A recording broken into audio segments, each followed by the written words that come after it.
The following podcast is a deep, shallow dive production. Okay, let's go.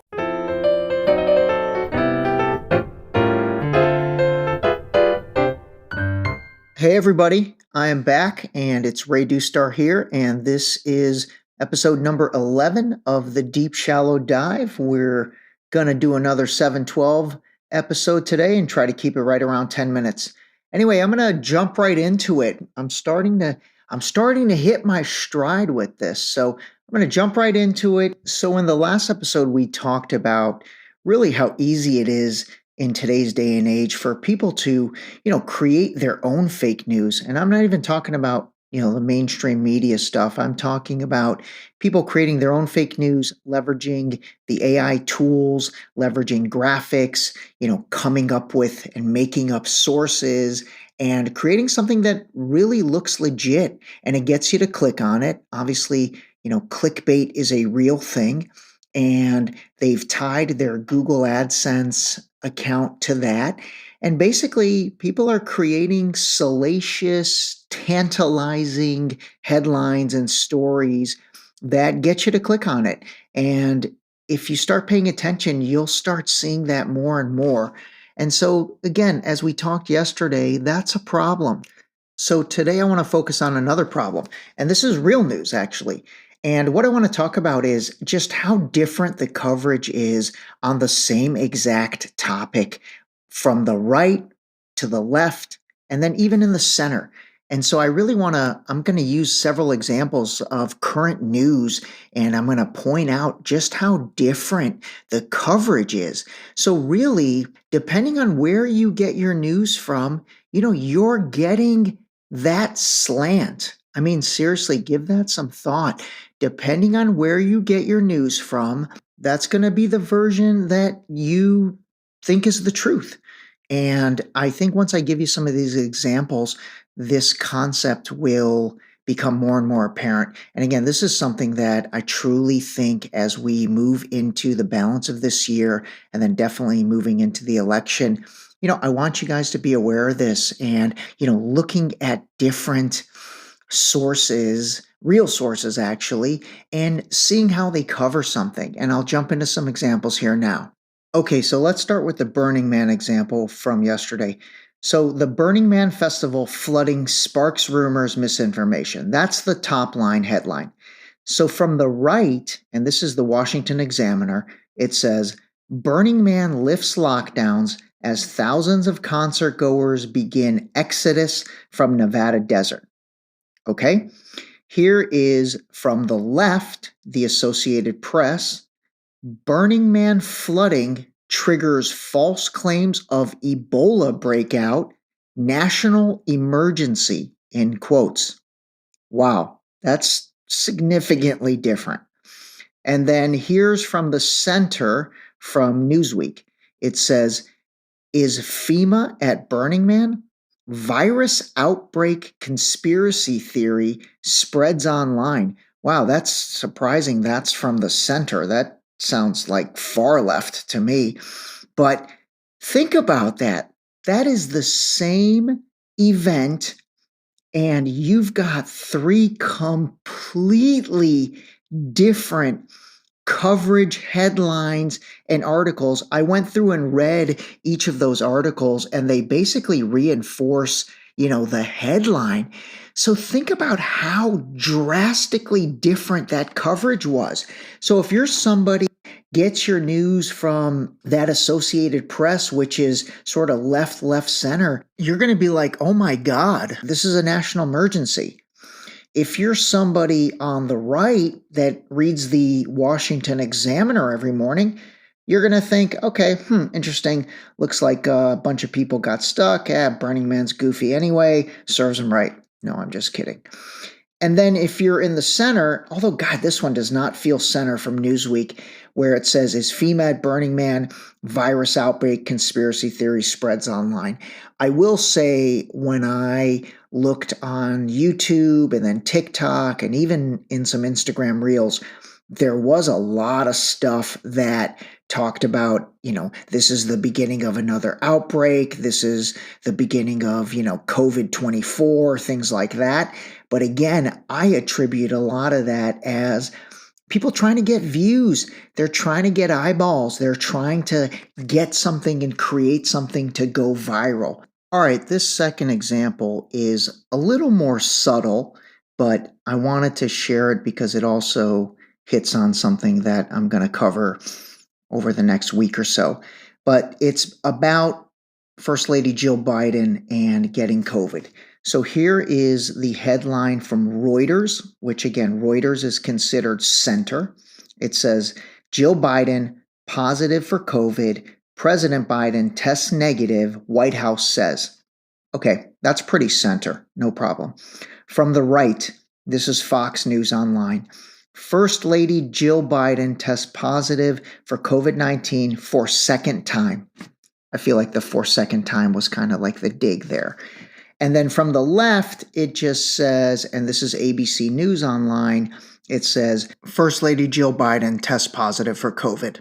Pretty factual. Now, those three weren't that different in their coverage, maybe a slight nuance with the way Fox News said for the second time. But again, I just want to reinforce the point that depending on where you're getting your information from, there's going to be a sometimes very slight slant and then sometimes a much more aggressive slant, as was the case in the previous Burning Man example. By the way, quick side note, I know COVID is firing up and I am researching this because I am going to cover it. And as a tease / lead in, I will say I do find it incredibly interesting that basically for the past 2 years, we've really heard nothing about COVID. And now, as we get into the balance of 2023 leading into 2024, again, I'm going to prove this, but I do find it interesting that you're starting to see it more and more. First Lady Jill Biden, Whoopi Goldberg from The View, and then the co-host said it was because of COVID. I don't watch The View, by the way. That is just what I saw in a highlight. Again, for the record, I do not watch The View. Okay, here's another one. Actually, let's stick with the COVID theme. So, top line headline: as COVID-19 cases rise, experts advise some to mask up again. Let's take a look at how this is being covered. So, from the center, and in this case, they're using CNBC as the center. It says, when to wear masks as COVID cases rise, new variants emerge in the U.S. Okay.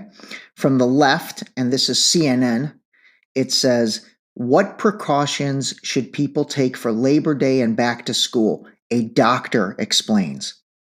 And then from the right, no lockdowns ever again. 2024 candidates push back against future COVID-19 lockdowns / mandates. And that's from the Daily Signal, which is kind of considered definitely on the farther right side. Wow, this was a great example, actually. And really, I'm going to key in on the explanation from the left from CNN versus the Daily Signal. So the thing I found interesting in terms of the way CNN covered it is they said a doctor explains. So obviously they want to give the credibility that this is coming from a doctor and the precautions that you should take for new variants or anything related. This is being explained to you by a doctor. And so therefore that should give it credibility. That's interesting. And that definitely feels like the 2020 playbook. And then on the right, these guys, they took it to another level and they took the issue and then layered on top of it, the candidates and the election, or at least the Republican side of things. So that was a really interesting example because, wow, that was pretty different. I think the Burning Man one was super different. That one was really different. Let me see if I can find another good one. Here's a good one. Let's go with our boy Elon Musk. So here is the top line headline. Musk threatens to sue Anti-Defamation League over ad revenue decline. So basically, he is saying to this Anti-Defamation League to stop accusing him of being anti-Semitic. And so that's what this is about. And those accusations have led to a decline in the revenue. I think they're going to focus on X.com. The artist formerly known as Twitter, who I am not a fan of that rebrand. All right, so here's the coverage. From the left, and this is CNN Business, it says, Elon Musk blames the ADL for 60% ad sales decline at X, threatens to sue. Here it is from the center, and this is the Jerusalem Post, although I feel like that's a little bit of a conflict of interest for the Jerusalem Post to be talking about an anti-Semitic issue. We might have to just disregard this take. Anywho, regardless, their headline is Elon Musk vows defamation lawsuit against ADL, the irony. That kind of doesn't even make much sense. All right, let's go to the right, and this is the New York Post. Ex-boss Elon Musk vows to sue ADL for $22 billion for falsely accusing it and me of being anti-Semitic, quote unquote. Okay, let's focus on the left versus the right on this one. And here's what I find interesting. They're both using numbers and percentages to really make a dramatic point. And that is, on the left, it says, Elon Musk blames the ADL for 60% ad sales decline. That's a big number. So to me, that was done on purpose because they want everyone to know, wow, ad sales at X are down 60%. That's a big number. That number was put on purpose. Don't think there wasn't a method to that. And then by the same token, from the right, it says ex-boss. I think that's interesting. They use the word boss. So that's kind of asserting a little bit of dominance for him. Vows to sue ADL for $22 billion. So again, that's a big number. So they put the $22 billion in because that catches your attention and you're like, holy mackerel, that's a huge number. I think he only paid $44 billion to buy Twitter only, right? So now he's suing these guys for $22 billion. He might make half his money back. But anyway, my point is these stories and the headlines and, this stuff is not haphazard.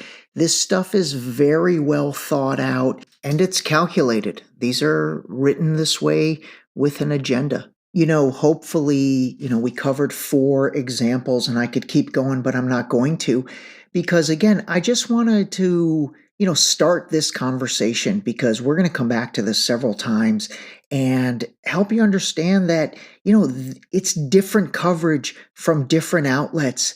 And quite frankly, that literally could end up being different stories overall. As you saw with all of these examples, that's a dramatically different take on the same topic. And so depending on where you're consuming your information, that's probably the take you're going to get. Again, in this example, if you take CNN Business for gospel, you'd be like, oh my God, Twitter or X, it's 60% ad sales down. They're going out of business. They're going to go bankrupt. And then the flip side, if the New York Post was the only place you looked at this story, you'd think, oh my God, he's suing these guys for $22 billion. Wow, he's going to get paid on this. Anyway, I hope these were enlightening. And if anything, all I wanted was to start this conversation about, media bias and how the same information can be presented differently, can be consumed differently, and therefore we can think about issues differently simply based on where we're getting that information from. It's a challenging situation. It really is. And it's something that I'm going to continue to talk about because my goal would be to get to a point where, whether it's partially through this podcast or through something else, we come up with the truth and we collectively decide on, what feels and sounds right about the respective issues, obviously potentially much bigger ones than the 4 that we covered today. All right, everybody, that's it for today. All right, we're coming up on 15 minutes on this one.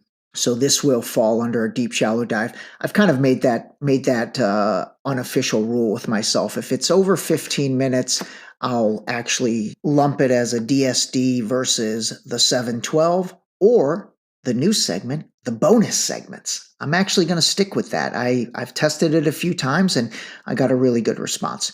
All right, everybody, enjoy the rest of your day or your evening. If you don't remember anything from this podcast today, remember one thing, and that is to call a spade a spade. All right, talk to you soon. This episode was brought to you by Boost Liquid Vitamins. Wake up, take your Boost, start your day. Drink your vitamins, build your immune system with Boost. Available on Boost.com.